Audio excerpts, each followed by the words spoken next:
ទីណាមានសេចក្តីសុចរិតទីនោះមានហនុមានទីណាមានព្រះហនុមានទីនោះមានជ័យជំនះ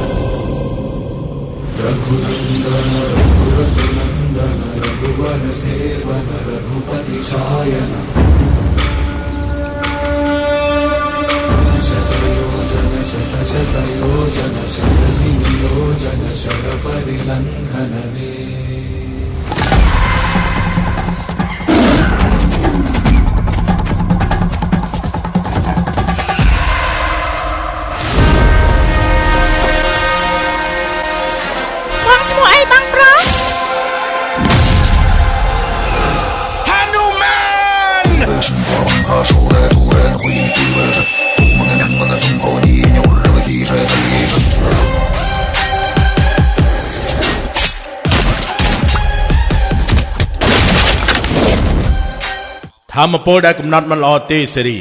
ធម្មពលដែលនៅក្នុងខ្លួនរបស់យើងវាគួរតែឆ្លងកាត់សាច់ឈាមរបស់យើងធម្មពលបែបនេះមិនអាចមាននៅណាទេ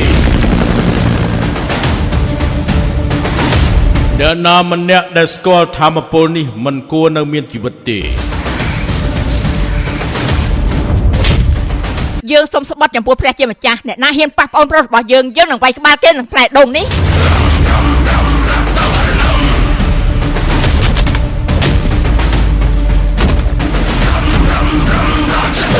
អ្វីដែលបានឃើញទាំងអស់គឺជាម៉ាន់ណាតែមានគ្រោះមហន្តរាយនៅក្រោយវា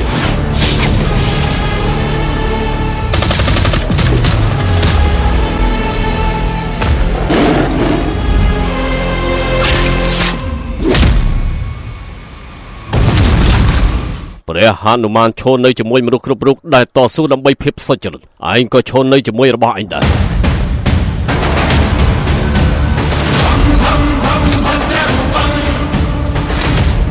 จายश्री राम भागमंडल प्रचंड तांडवम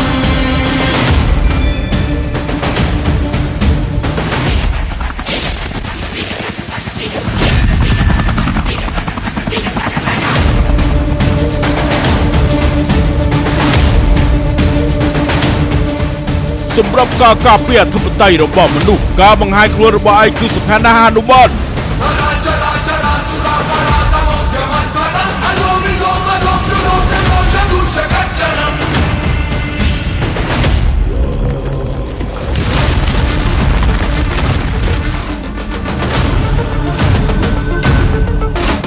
រឿងមនុស្សហនុមាន